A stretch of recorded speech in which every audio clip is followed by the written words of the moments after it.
তাহলে আজকে থেকে সিদ্ধান্ত হলো শহীদ রাষ্ট্রপতি জিয়া রহমান বাংলাদেশী জাতীয়তাবাদের জাতির পিতা। Wake up to reality. বাংলাদেশে জাতির পিতা বলে কিছু থাকা যাবে না। আগে যারা ছিল তাদের জাতির পিতা ছিল শেখ মুজিবুর রহমান। আপনারা আসবেন, আপনারা এসে বলবেন জাতির পিতা জিয়াউর রহমান, এটা চলবে না। এই যে তারেক রহমান সাহেব এসেছে, ইংল্যান্ডে তার সাথে আমার দেখা হয়েছিল, অন্তত 30 থেকে 40 মিনিট ফেস টু ফেস তার সাথে আমি কথা বলেছি। আমি তার সাথে কথাই শুরু করেছিলাম এটা দিয়ে যে আজকে আমি এখানে আসার আগ পর্যন্ত যতজন আপনার কাছে এসেছে এরা দুনিয়াবী স্বার্থ নিয়ে আসবে, আর আমি আজকে এখান থেকে চলে যাওয়ার পরেও হাজারো মানুষ আপনার সাথে দেখা করতে আসবে, দুনিয়ার স্বার্থে আসবে। কারো একটা সিট দরকার, কারো একটা আসন দরকার, কারো একটা পদ দরকার, কত কি দরকার। কিন্তু আমি আব্দুল্লাহ বিন আব্দুর রাজ্জাক এসেছি 4টা কথা বলবো বাংলাদেশের স্বার্থে। যদি করতে পারেন বাংলাদেশের উপকার হবে। এবং এই যে চারটা কথা আমি ওনাকে বলেছিলাম, ওইটার পক্ষেই আমরা ন্যারেটিভ তৈরি করার চেষ্টা করি, যেটাই বাংলাদেশ।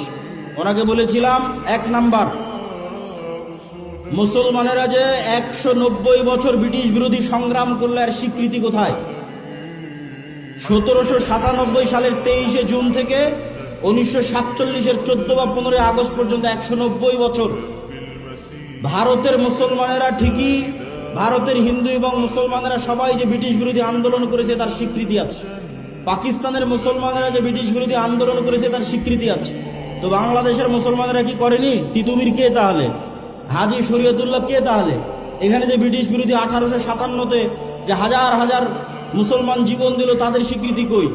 অতএব 1947-এর রাষ্ট্রীয় স্বীকৃতি দিতেই হবে।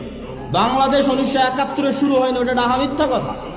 71 বাংলাদেশের একটা পার্ট, কিন্তু বাংলাদেশের শুরু অনেক আগে। ওর ধারাবাহিকতায় আপনাকে আসতে হবে, তার একটা পার্ট 47। এটা একটা ওনাকে বলেছি।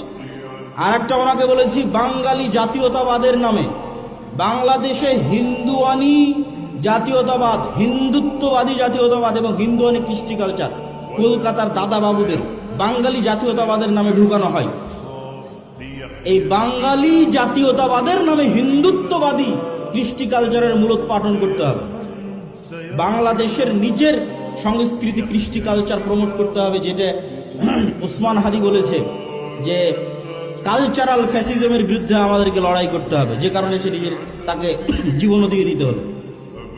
3 নাম্বার বলেছি, আপনি এতটুকু করতে পারেন, এই পুরো বাংলাদেশ তৈরিতে যাদের অবদান আছে তাদের সবাইকে সমান একটা মর্যাদার জায়গায় দিতে পারেন। ফাউন্ডার ফাদার্স এরকম একটা মর্যাদার জায়গায় দিতে পারেন, যেখানে শেরে বাংলা একে ফজলুল হকও থাকবে, হোসেন শহীদ সোহরাওয়ার্দীও থাকবে।